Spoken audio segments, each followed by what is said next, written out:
Tak kenal maka tak sayang. Kami akan perkenalkan, beliau adalah Ibu Reliana Sitompul, Sarjana Administrasi Bisnis dan Magister Hukum. Beliau adalah Ibtu atau Kanit PPA Polres Metro Jakarta Barat.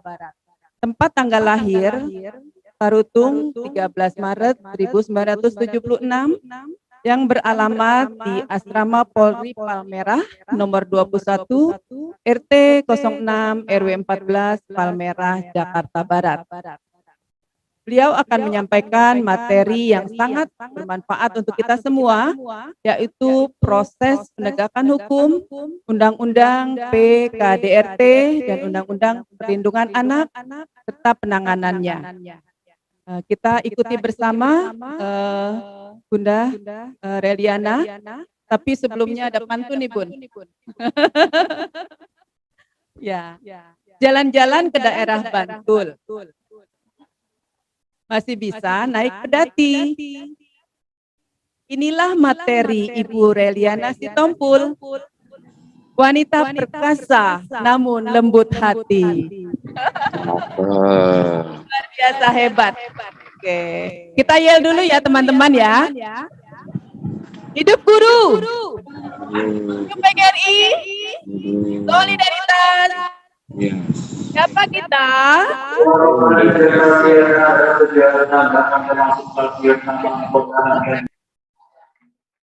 Tadi kita sudah mendengar dari Ibu Yeni tentang hak-hak daripada perempuan. Nah, sekarang kita masuk untuk melindungi hak-hak sebagai perempuan yang ditinjau dari segi hukumnya. Yang pertama, sekarang kita masuk kepada pengertian di sini, pengertian anak. Bahwa anak adalah seorang yang belum usia 18 tahun termasuk dalam kandungan. Jadi Ibu, kalau ada anak-anak yang masih dalam kandungan, itu dinamakan termasuk anak. Pengertian kekerasan anak adalah Undang-Undang Nomor 35 2004 adalah setiap perbuatan terhadap anak yang berakibat timbulnya kesengsaraan atau penderitaan secara fisik, psikis, seksual, atau penelantaran, termasuk ancaman untuk melakukan perbuatan pemaksaan atau perampasan kemerdekaan secara melawan hukum.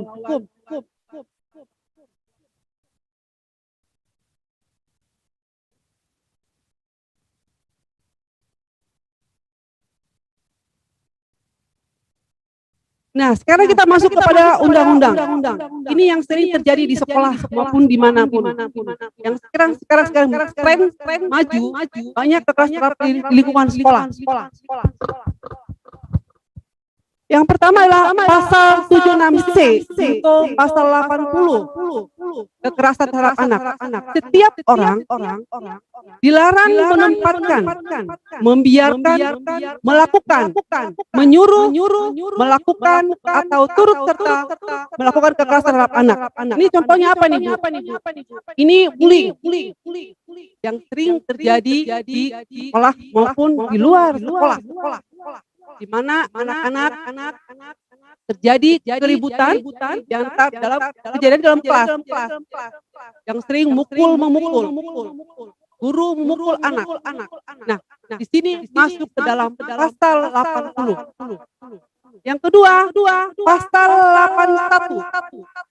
Setiap orang dilarang melakukan kekerasan seksual terhadap anak.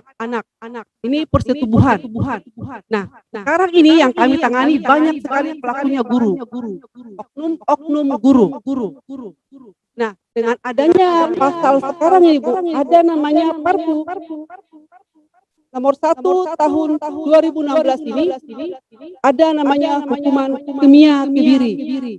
Jadi apabila pelakunya orang tua, orang dekat anak guru, ditambah sepertiga. Jadi sekarang sudah masuk ke undang namanya ada hukumannya kimia kebiri, undang-undang terbaru. Untuk pasal 81 dan pasal 82, setiap orang dilarang melakukan kekerasan memaksa, melakukan tipu muslihat, rangkaian bohong, membujuk anak, melakukan membiarkan perbuatan cabul. Ini contohnya apa, Bu? Pegang-pegang payudara. Pegang-pegang payudara anak perempuan. Ini pelakunya biasanya bapak-bapak guru. Dengan kenapa? Biasanya iming-imingnya biar nilai kamu bagus.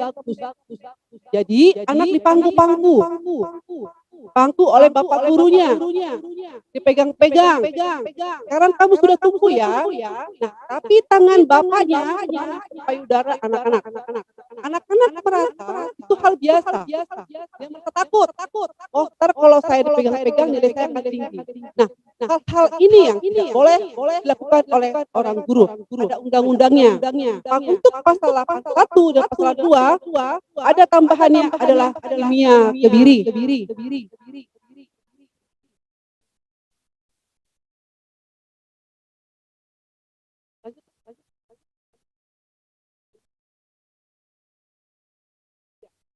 Modus seorang melakukan tindak pidana terhadap anak pertama bujuk rayu, kekerasan, memberikan hadiah atau uang. Ini banyak ini.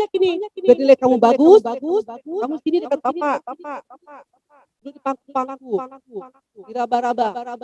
diraba-raba, payudara sama vagina anak.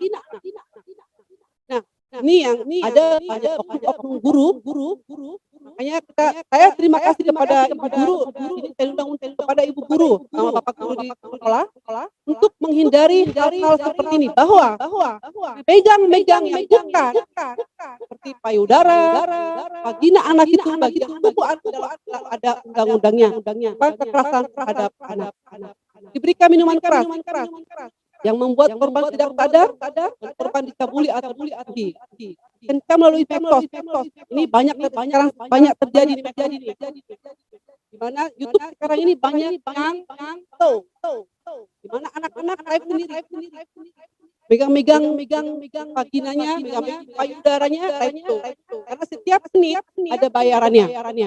Jadi kami sangat memohon kepada guru-guru untuk melakukan selalu mengecek handphone anak sekolahnya, dan mohon bapak ibu guru selalu mengingatkan anak-anak bahwa handphone itu adalah untuk belajar dan bukan untuk melihat hal-hal yang bukan dilihat oleh anak-anak sekolah.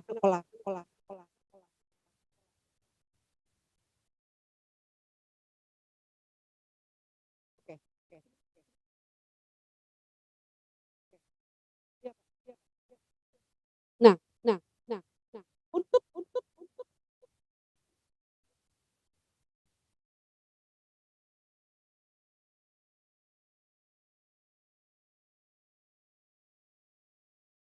langkah-langkah mencegah kekerasan itu pertama, peranan keluarga harus lebih diperhatikan dalam pengawasan lingkungan sekolah maupun bermain. Ibu kan ini sebagai orang tua juga. Jadi sangat penting peran orang tua sama guru dalam mengawasi anak-anak pada saat belajar di rumah maupun belajar di sekolah. Nah, ini penting sekali langkah-langkah pencegahan ini daripada orang tua. Kerjasama antara guru sama orang tua sangat dibutuhkan dalam mencegah kekerasan terhadap anak. Yang kedua, kurangi penggunaan handphone dan warnet yang berlebihan. Jadi Bu, kalau bisa ibu guru di sini selalu mengingatkan anak ini, ada jam-jam untuk main handphone, ada waktu belajar. Jadi anak-anak belajar untuk menggunakan handphone sesuai dengan mestinya. Pengawasan orang tua dan guru. Nah, ini sangat penting pengawasan orang tua, apalagi ibu-ibu yang wali kelas. yang menjadi ibu-ibu wali kelas sangat berperan penting dalam mengurangi atau mencegah kekerasan seksual terhadap anak ini. Wali kelas, guru mengingatkan kepada anak-anak bahwa selalu mengingatkan kepada anak-anak apabila ada orang asing yang mengajar atau memegang-megang badan yang bukan yang patut dipegang, biasakan untuk teriak. Jadi anak-anak edukasi oleh ibu guru maupun pak guru. Apabila di sekolah lingkungan giat razia terhadap siswanya, jadi guru-guru bisa nih. Kalau misalnya lagi waktu ini kan pandemi, kalau udah masuk sekolah, bisa ibu guru razia di tas-tasnya itu anak-anak itu sekolahnya handphone itu apa sih isinya? Apa sih yang tonton setiap hari itu apa itu? Kok ada wewe senyum-senyum kenapa? Mungkin ada grup di sana. Yang foto-foto yang pantas untuk anak-anak ada di sana. Mungkin ada foto-foto bukil di sana. Nah, itu yang perlu guru rahasia, ada razia handphone anak ini. Jadi waktu ibu bisa anak waktu istirahat bisa buka tasnya. Apa sih isi handphone anak-anak? Yang terakhir, sayangi anak-anak sebagai masa depan bangsa. Nah, ibu guru sama orang tua di sini, kita sebagai orang tua, kita harus menyayangi anak-anak ini, anak-anak kita masa depan bangsa.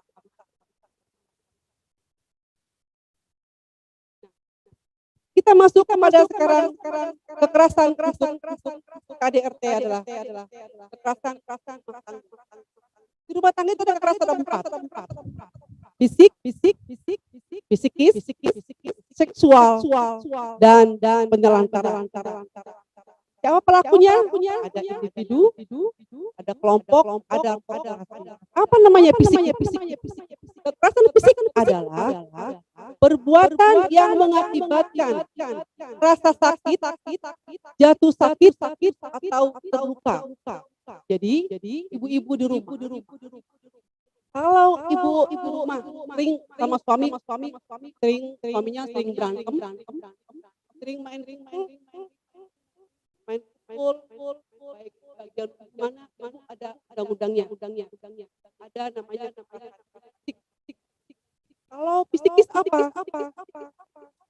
Psikis itu adalah perbuatan mengakibatkan ketakutan, hilangnya rasa percaya diri, hilangnya kemampuan bertindak, tidak berdaya, menderita psikis berat dari seseorang. Nah, untuk menentukan psikis ini adalah dokter dari kejiwaan.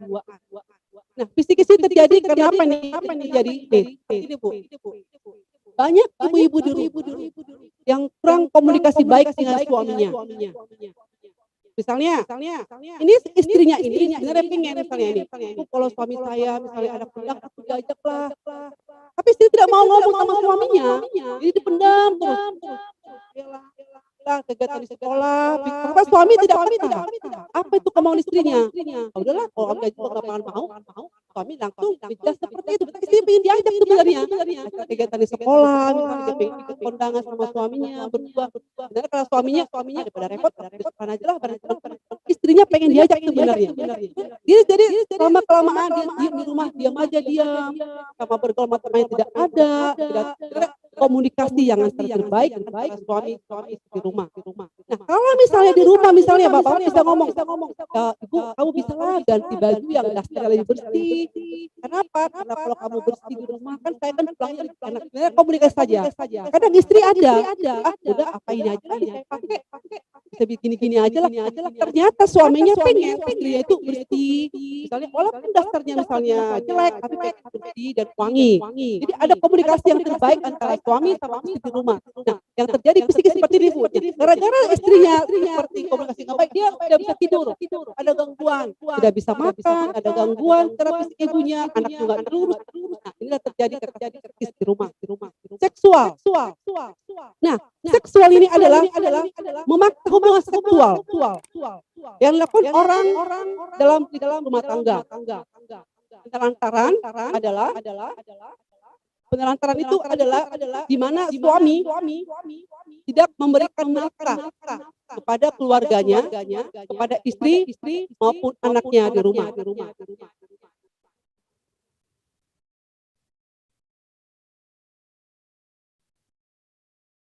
Yang dimaksud dengan rumah tangga adalah Undang-Undang KDRT-nya tahun 2003, nomor tahun 2004 adalah setiap istri dan anak termasuk anak angkat, anak tiri.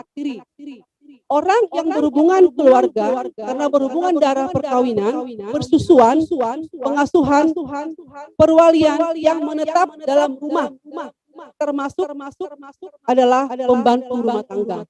Jadi Bapak Ibu, pembantu ibu di rumah Bapak itu yang menetap satu rumah, yang bukan yang pembantu pulang pergi Pak ya, yang menetap dalam rumah termasuk dalam lingkup rumah tangga. Jadi kalau maka sekarang banyak pembantu yang melaporkan majikan. Kenapa? Misalnya kamu susah bekerja lambat-lambat, langsung main pukul. Tidak boleh Pak, ada undang-undangnya. Kalau misalnya pembantunya misalnya tidak bisa bekerja sesuai yang kita mau, komunikasi dengan baik. Kalau tidak bisa komunikasi ya bagusan ibu pembantunya dikeluarkan saja. Supaya terjadi kekerasan di situ.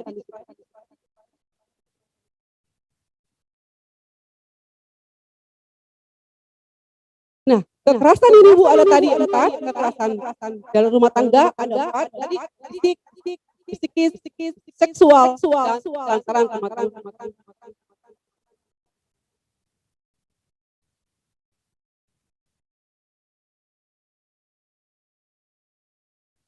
Ini kekerasan seksual yang paling tinggi ancamannya dalam rumah tangga, yaitu ancamannya paling lama 12 tahun. Karena ini banyak terjadi seksual, ini banyak terjadi istri diikat sama suaminya. Kenapa suaminya kalau sudah diikat dia lebih atau lebih puas, tidak boleh Pak ya, undang-undangnya tidak boleh memaksa hubungan seksual dengan istrinya.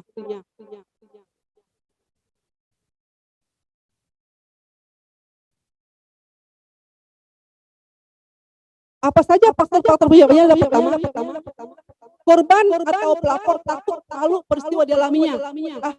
Ini pelakunya suami saya malu tetangga tahu nggak? Kalau laporin keluarga saya bagaimana ini? Anak saya bagaimana? Nah inilah penyebabnya. Yang kedua, ketergantungan ekonomi. Biasanya ibu di rumah nggak bekerja. Kalau saya laporin suami saya, ntar siapa yang hidup dengan anak saya? Terus siapa gimana anak saya sekolah, bagaimana makan saya, bagaimana? Yang ketiga, kurang paham tentang hukum. Jadi kadang ibu-ibu di rumah itu tidak tahu ada hukumnya, bahwa kalau dia dipukul itu ada undang-undangnya. Yang ketiga, empat, tidak tega menghukum pelaku. Suami saya tadi penjara, bagaimana, kasihan, diamin aja lah. Yang kelima, masyarakatnya kurang produktif. Kadang banyak tetangga yang mengetahui bahwa banyak terjadi kekerasan, tapi diamin aja. Gak ada untungnya. Nah, inilah yang perlu proaktif terhadap keluarga. Kalau misalnya ada bapak ibu tetangga ibu ada melihat anak asli ini pukul sama orang tua, bisa lapor aja. Bisa lapor di polsek terdekat. Polsek mana lapor saja di sana Bu. Itu sesuai dengan TKP yang ada.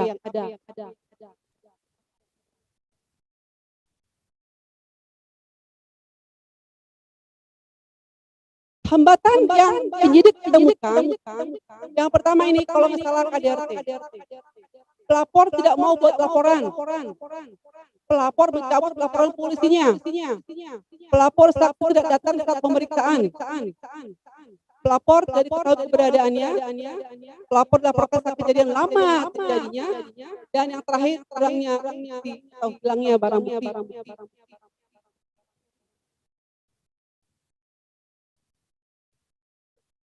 Bagaimana caranya kalau ibu menemukan ada suatu kekerasan di lingkungan maupun di rumah ibu? Pertama gini, ibu langsung ke kantor polisi namanya SPK.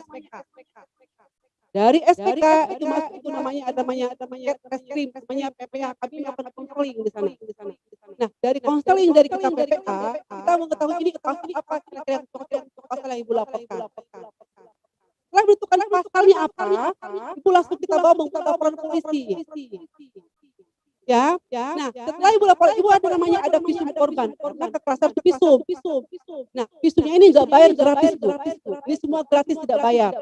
Nah, visumnya bisa kemana aja? Bisa ke rumah sakit RSUM, bisa ke rumah sakit Tarakan, rumah sakit Polri, atau rumah sakit UD yang telah dirujuk ada rujukan tersendiri. Nah, setelah ada misalnya korban, itu kemana lagi? Ada namanya lembaga namanya P2 TP2A yang punya Pemda DKI. Nah, ini untuk konseling. Di sana ada pendamping sama legal ada juga di sana. Di sana itu nggak bayar, bebas. Jadi gratis, tidak ada. Kalau misalnya korbannya misalnya jauh tempatnya, yang datang ke sana adalah pendampingnya yaitu P2, TP2A. Setelah berkas selesai, kita sidik baru kita masuk ke lipat ke JPU.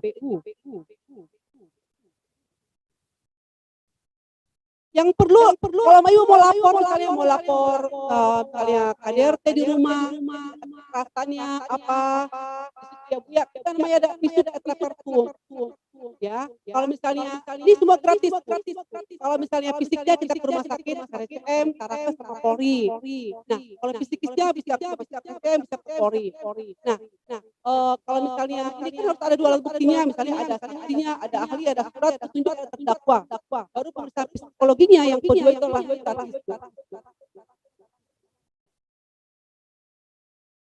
Kalau misalnya korban ini bagaimana? Misalnya banyak korban anak-anak nih di sekolah. Taruh di mana korbannya? Kalau orang tua tidak ada, keluarga tidak ada di mana? Bapaknya tidak jelas, ibunya tidak jelas, sudah cerai. Bapak di mana? Ibu di mana?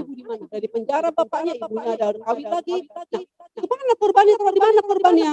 Kita namanya ada ke P2, TP2A. Itulah pemerayan perempuan pernah kita ada di tempatnya ada namanya di dalam bekas sana. Jadi dia yang BKI.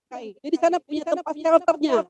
Ada namanya rumah aman. Jadi kalau korban tidak mempunyai rumah, tidak mempunyai keluarga, ini tidak tahu di mana bapaknya udah di penjara apa di mana amankan namanya rumah aman. Nah, bagaimana ibu juga sama. Kalau ibu tidak punya rumah lagi, udah cerai, kulit takut pulang ke rumah, ada namanya rumah aman. Namanya rumah shelter. Jadi kalau misalnya korban-korban yang tidak punya di rumah ini anonim, tidak punya keluarga, tidak jelas di mana suaminya, rumahnya tidak ada, ditulis sama suami itu takut pulang ke rumah, rumahnya ada rumah ada. Ya namanya TP2, TP2A. Yang tahu rumahnya itu cuma itu TP2A sama yang tahu mereka yang sana. Orang lain tidak boleh tahu. Ini namanya rumah shelter itu aman. Tidak boleh dibesuk juga ada jam-jamnya.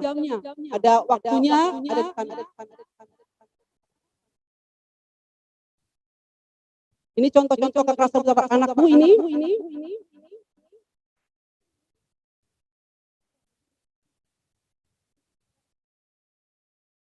Tambah sepertiga. Kalau pelaku kekerasan itu adalah ayah, ibu, dan guru, tambah sepertiga. Jadi kurangnya 15 tahun, tambah sepertiga 20 tahun. Nah, tambah lagi undang-undang terbaru adalah kimia kebiri. Nah, kalau bapak ibu guru, makanya jangan melakukan kekerasan seksual terhadap anak. Karena sekarang undang-undang ada perpu terbaru. Namanya ada undang-undang terbaru adalah undang-undang kimia kebiri dan masa kecil. Inilah KDRT yang kasus KDRT yang mana anaknya juga sakit, mamanya sakit juga. Jadi pelakunya bapaknya ini. Jadi bapak di rumah itu, ibunya lambat bekerja, susah dipanggil, kan nyapu juga lelean, nggak jauh. Nah, suaminya tendang, anaknya juga dipukulin. Nah, itulah yang perlu yang ada di kasus KDRT ini.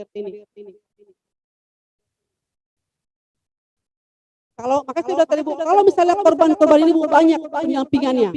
Ada namanya LSM, ada LBH, ada puskesmas, ada pelapornya, ada dari sekolah. Nah, kalau terjadi Bu misalnya ibu guru di sekolah, misalnya wali kelas, melihat ada anak-anak, kok anak ini kok diam saja sih, kok jalannya susah, kok kalau fisik kok sakit fisik kenapa? Nah, ibu bisa cek dulu Bu.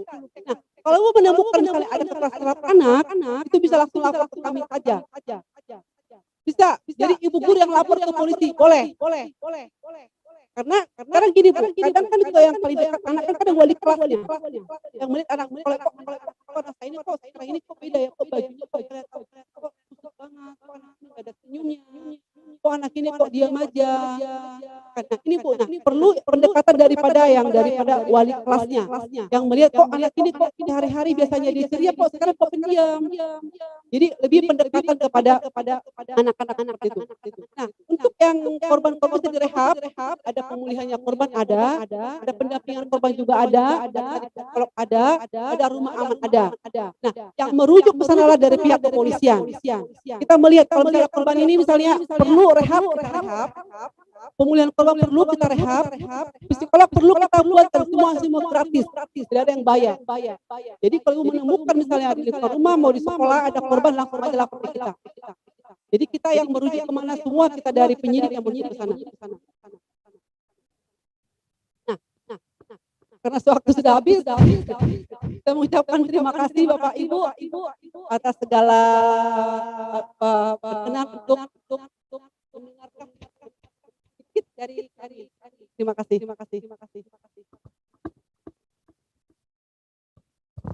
Terima kasih materi yang luar biasa para peserta webinar. Sebelumnya saya ingin sampaikan bahwa teman-teman yang masih stay di Zoom, daftar hadir sudah ada di chat. Silakan mengisi daftar hadir untuk nanti mendapatkan e-sertifikat. Sekali lagi silakan mengisi daftar hadir yang ada di chat untuk nanti mendapatkan sertifikat. Baik, teman-teman semua, luar biasa materi yang sudah disampaikan oleh Ibunda kita. Selanjutnya sesi tanya jawab, kita buka seperti tadi, ada satu termin saja dengan 3 penanya. Silakan teman-teman boleh langsung mungkin. Ya, Ibu Abu, silakan. Assalamualaikum warahmatullahi wabarakatuh. Terima kasih untuk kesempatannya. Nama saya Fatimah. Yang ingin saya tanyakan terkait dengan materi yang disampaikan oleh Ibu Reliana. Ketika terjadi pelanggaran kekerasan baik terhadap anak ataupun terhadap perempuan, jika terjadi di keluarga, biasanya mereka suka menutup-nutupi karena itu dianggap aib. Bahkan kalaupun tetangga melihat dan lain sebagainya, karena pihak keluarganya ngotot atau dan lain sebagainya menutup-nutupi, sehingga untuk menindaklanjutinya tetangga ataupun yang melihat kadang-kadang suka sungkan, Bu. Jadi lebih banyak yang menutup mata, bahkan udah biarin aja gitu, karena bukan urusan kita. Nah, itu budaya yang saat ini kita saksikan banyak yang seperti itu, padahal seharusnya kan kita ikut andil di dalam menghadapi atau mengurangi kekerasan terhadap perempuan dan anak. Bagaimana Bu solusinya ketika kita melihat ada kejadian seperti itu, sementara dari pihak keluarga tidak mau hal itu terekspos dan lain sebagainya, sehingga kita selaku tetangga atau kita melihat kejadian seperti itu supaya bisa mengantisipasinya. Demikian Bu, terima kasih. Assalamualaikum warahmatullahi wabarakatuh. Waalaikumsalam warahmatullahi wabarakatuh. Selanjutnya kita beri kesempatan kepada Bapak nih. Saya Bu. Saya Dedi Gunawan. Sudah raise hand. Assalamualaikum, saya Dedi Gunawan, guru BK SMK Islam As-Sa'adatul Abadiyah. Terima kasih atas kesempatan yang diberikan. Dari SMA Islam. Silakan Pak. Ya. Oke, terima kasih Bu Reliana memberikan paparan tentang Undang-Undang Pasal 1 Ayat 1 35 tahun 2014 tentang usia anak yang sebelum usia 18 tahun itu dikategorikan sebagai anak. Karena kami adalah di SMK, ngajar di kategori SMK, itu kan sudah usianya ada juga yang sudah di atas 18. Bagaimana polisi dalam memberikan bimbingan atau memberikan sosialisasi terhadap perlindungan perempuan dan anak untuk menjadi pencegahan pelecehan dan lain sebagainya. Kami dari guru BK berusaha untuk seminimal mungkin dari dini untuk selalu memberikan sosialisasi dan arahan-arahan yang terbaik. Tapi kami juga sering melihat berita-berita di TV mengapresiasi kerja polisi itu sama Polres Metro Jakarta Barat yang sudah memberikan banyak sekali edukasi tentang perlindungan anak dan sebagainya. Kira-kira ekspektasinya untuk PPA di Polres Metro Jakarta Barat, program-program apa yang kira-kira bisa menyentuh siswa-siswa di SMK atau di SMA? Terima kasih. Wassalamualaikum warahmatullahi wabarakatuh. Selanjutnya kita beri kesempatan kepada SDN Angke 01. Ya. Ibu siapa, Bu? Ibu Lilis Sarnia. Oh, Bu Lilis ya? Ya. Silakan, Ibu. Assalamualaikum warahmatullahi wabarakatuh. Atas kesempatan yang telah diberikan kepada saya. Kurang lebih hampir dengan pertanyaannya. Dari sini Rata-rata kalau kekerasan terhadap anak, terutama pelecehan seksual terhadap pengen tengah-tengah kayak tadi HP-nya. Halo. Jika terjadi pelecehan, terutama pelecehan seksual terhadap anak di bawah umur, apalagi dilakukan oleh orang terdekat, misalnya tetangga atau orang di lingkungan sekitar, kebanyakan keluarga tersebut lebih memilih jalur kekeluargaan.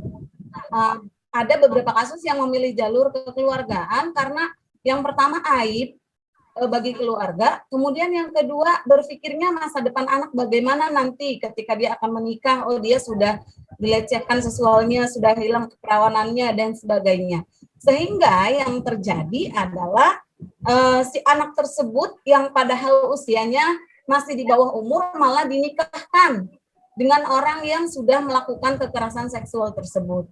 Nah, itu bagaimana ya, Bu? Sedangkan pelecehan seksualnya saja sudah tindak pidana. Kemudian menikahkan di bawah umur itu juga kan belum tidak boleh ya. Jadi bertambah lagi gitu kejahatannya, dan itu malah dijadikan seperti solusi bagi korban dan bagi keluarga korban tersebut gitu. Jadi bagaimana menurut Ibu sebaiknya bagaimana solusi terbaik jika menghadapi kasus seperti itu, sedangkan anak tersebut misalnya masih di bawah umur dan terus yang tentunya tidak baik ya, yang sudah melecehkan dia gitu. Terima kasih. Wassalamualaikum warahmatullahi wabarakatuh. Silakan Bunda untuk langsung menjawab. Terima kasih untuk Ibu. Tadi pertanyaan Ibu Alif sama Ibu Lilis hampir sama. Ya Bu ya, mana keluarga tidak mau lapor. Nah, inilah Bu peran penting daripada kita sebagai keluarga, apa tetangga. Kita perlu edukasi tetangga kita bahwa ini ada loh pasalnya. Kamu harus laporkan, kamu dilindungi oleh undang-undang. Nah, kadang gini Bu, kadang mereka tidak mengetahui bahwa itu ada undang-undangnya. Kalau kamu dipukulin orang ada undang-undang yang ada, nah, mereka belum tahu edukasi. Makanya kita sebagai keluarga yang semakin sudah tahu seperti ini, perlu edukasi Bu. Oh ini ada undang-undangnya.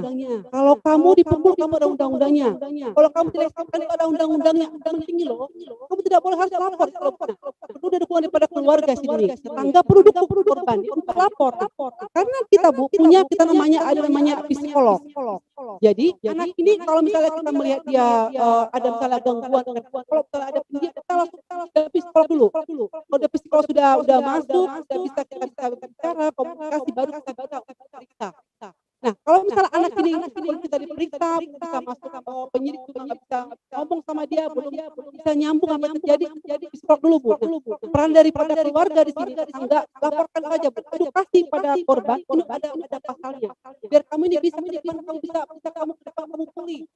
Nah, kalau kita tidak mau tetangga tidak mau pulih, makanya kalau depannya itu terus ada trauma pada kejadian yang ada. Makanya Bapak Ibu kalau ada kejadian itu di keluarga tetangga, Ibu edukasi, segera buat laporan sama korbannya. Nah, untuk anak seksual itu tidak ada perdamaian, namanya perdamaian Ibu. Ancamannya tinggi, 15 tahun. Maka undang-undang kebiri sudah masuk, pertamper pemerintah. Nah, kalau dia seksual tidak boleh didamaikan, tidak ada pendamaian di situ. Makanya diedukasi korban ya tetangganya, laporlah ke kepolisian terdekat. Nah, tidak ada damai-damai, tidak boleh kawin. Kalau di bawah umur tidak bisa. Undang-undang perkawinan tidak boleh. Yang kawin itu salah, dihukum juga yang ngawinin.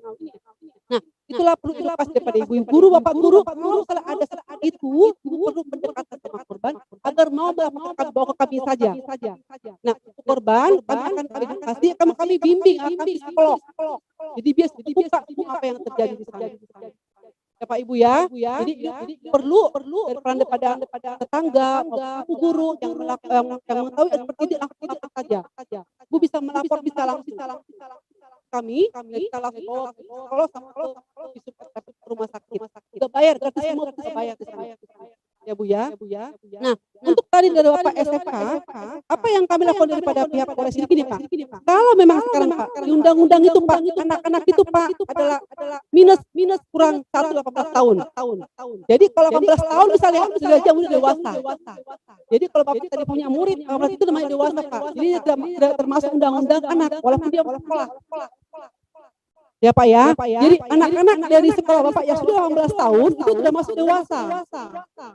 Jadi berlaku undang-undang dewasa ke dia, nggak masuk undang-undang anak, tapi masuk pidana umum. Yang 0 sampai 18 kurang sehari itu masuk undang-undang anak. Jadi kalau misalnya anak-anak itu melakukan pidana, misalnya di lingkungan sekolah maupun di rumah, masuk dia pidana umum. Bukan pidana anak-anak, bukan leks spesialis yang masuk pidana umum. Karena umur 18 tahun. Ya Pak ya. Nah, cara kami apa Pak? Kami ini kami biasanya kami penyuluhan ke sekolah-sekolah.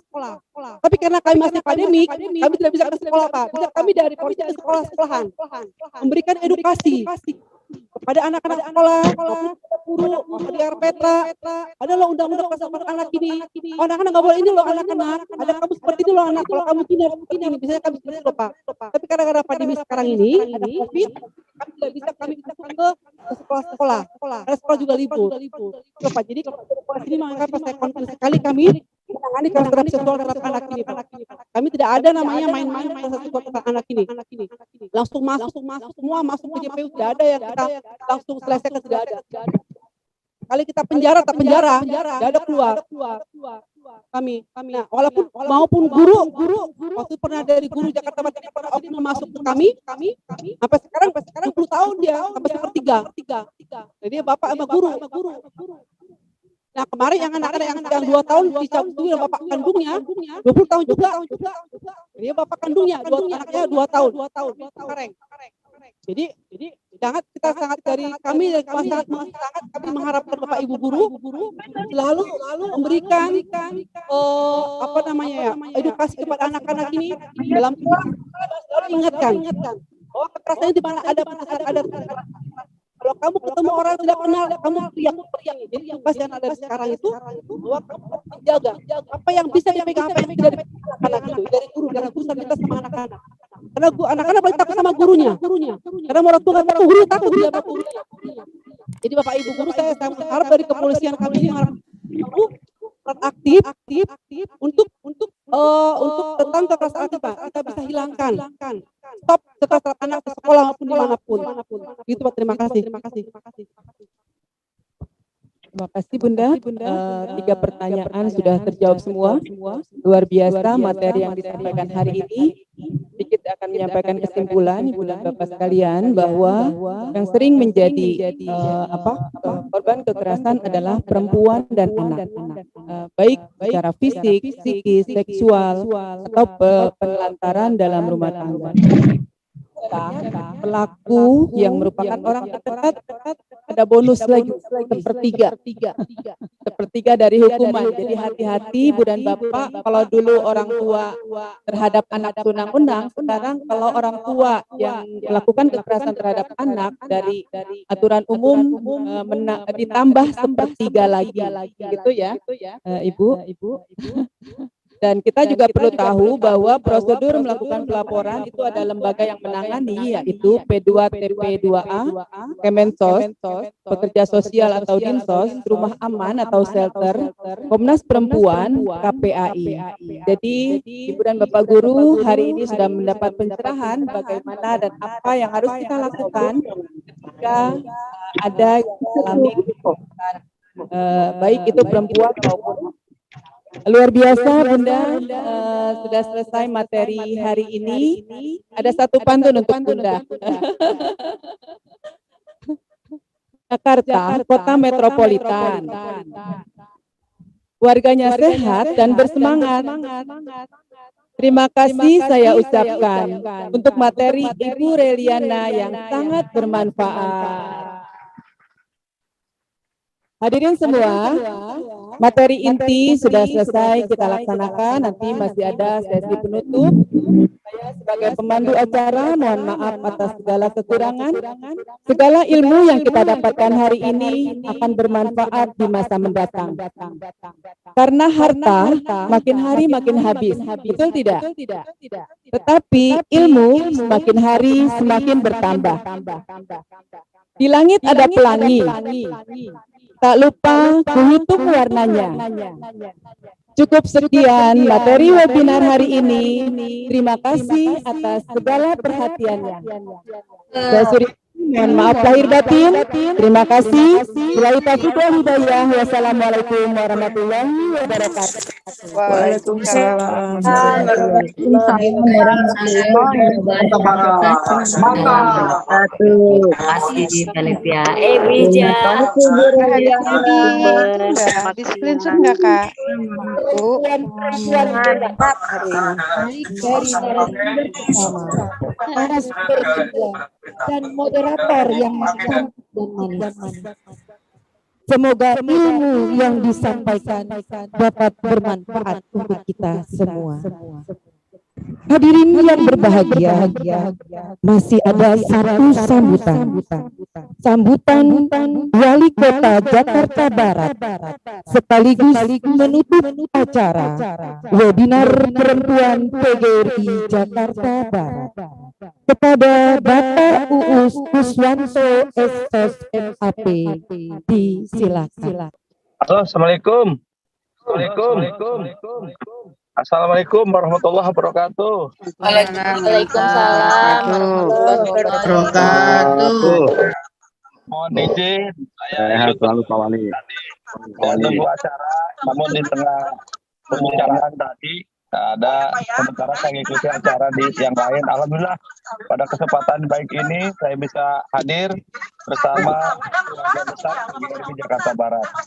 Yang terhormat Bapak Wakil Gubernur Provinsi Jakarta, Bapak Arja Patria, yang terhormat Kepala Dinas Pendidikan di Provinsi DKI Jakarta, Ibu Nahdiana, yang terhormat Ketua Umum PB PGRI, Profesor Dr. Upa Rasidi, yang terhormat Ketua PGRI DKI Jakarta, Bapak Dr. Haji Ade Dasman, yang terhormat juga rekan saya, Ketua PGRI Jakarta Barat, Bapak Dr. Agus Ramdhani, dan wabil khusus para narasumber, Ibu Yeni Wahid dan Ibu Reliana Sitompul yang sudah menjadi narasumber dalam acara webinar perempuan PGRI Jakarta Barat.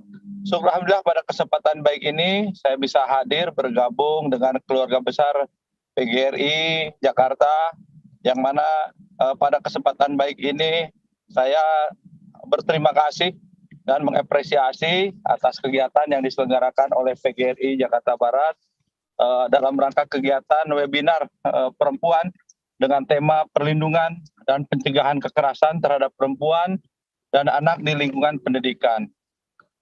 Tadi dua narasumber sudah menyampaikan bahan materi yang cukup luar biasa, baik dari Ibu Yeni Wahid maupun dari Ibu Sitompul, yang mana peranan wanita cukup luar biasa dalam rangka untuk meningkatkan kualitas hidup dari warga, terutama dalam rangka meningkatkan kesetaraan gender antara laki-laki dan perempuan. Dan pada kesempatan baik ini sudah barang tentu saya atas nama pemerintah Jakarta Barat menyambut baik kegiatan yang diselenggarakan oleh PGRI Jakarta Barat, yang mana kegiatan ini sangat baik sekali, terutama mungkin saya tekankan kepada rekan-rekan saya di lingkungan PGRI Jakarta Barat untuk bagaimana caranya agar warga masyarakat di Jakarta Barat khususnya bisa sama-sama memahami bagaimana untuk memberikan perlindungan dan pencegahan terhadap kekerasan terhadap perempuan dan anak di lingkungan pendidikan. Yang mana pada saat ini di Jakarta Barat khususnya mungkin beberapa waktu yang lalu masih sering terdengar masih ada kekerasan terhadap anak maupun perempuan. Dan kami sudah banyak lakukan upaya koordinasi kerjasama terutama dengan rekan-rekan kami dari Dinas Pendidikan, khususnya Dinas Pendidikan Jakarta Barat, baik pendidikan 1 maupun pendidikan 2, agar sosialisasi terhadap warga masyarakat dalam rangka perlindungan dan pencegahan kekerasan terhadap perempuan dan anak itu terus digiatkan. Bahkan kami juga mengajak berbagai elemen masyarakat, diantaranya dengan PKK, pengurus RPTRA, dan RT RW untuk sama-sama bagaimana sosialisasi ini bisa sampai kepada masyarakat. Sehingga kekerasan terhadap perempuan maupun terhadap anak benar-benar bisa dihindari. Bahkan mungkin dari kasus-kasus yang ada, terus kita lakukan penekanan sehingga tidak ada lagi kekerasan terhadap perempuan maupun terhadap anak di Jakarta Barat.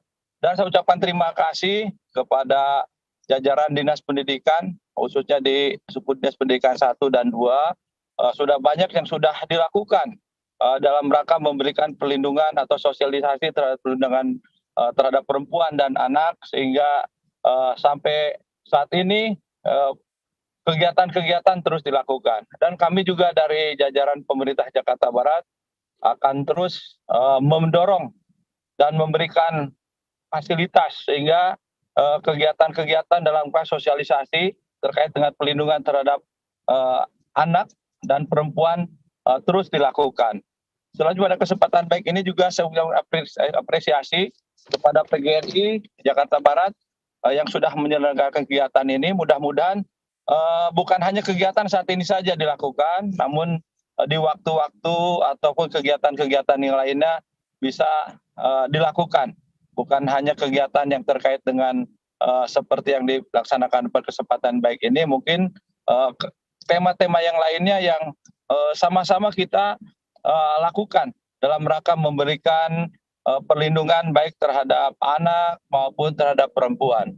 Dan sekali lagi saya ucapkan terima kasih kepada berbagai pihak yang terkait yang terlibat dalam kegiatan ini. Mudah-mudahan ke depan apa yang menjadi harapan kita bersama dalam rangka untuk memberikan perlindungan terhadap kekerasan baik terhadap anak maupun perempuan di Jakarta Barat semakin lama semakin baik.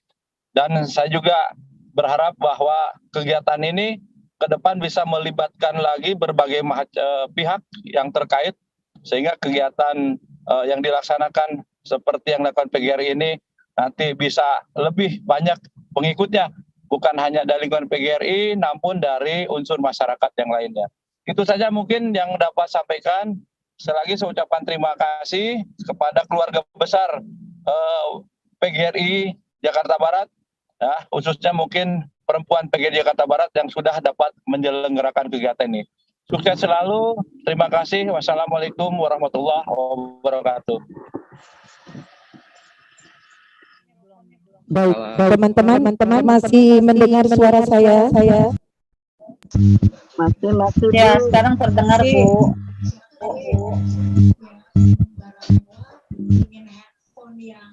Kepada mohon izin Bapak Wali Kota Jakarta Barat untuk menutup acara, Pak. Kepada Pak Urus, dengan berakhirnya sambutan dari Bapak Wali Kota Jakarta Barat, mari acara ini kita tutup. Namun karena sudah saya siapkan pantun, saya mau pantun dulu menutup acara ini. Burung kutilang ditaruh di kandang, terus berbincang sampai pagi. Terima kasih semua yang sudah datang. Semoga ilmunya bermanfaat bagi diri.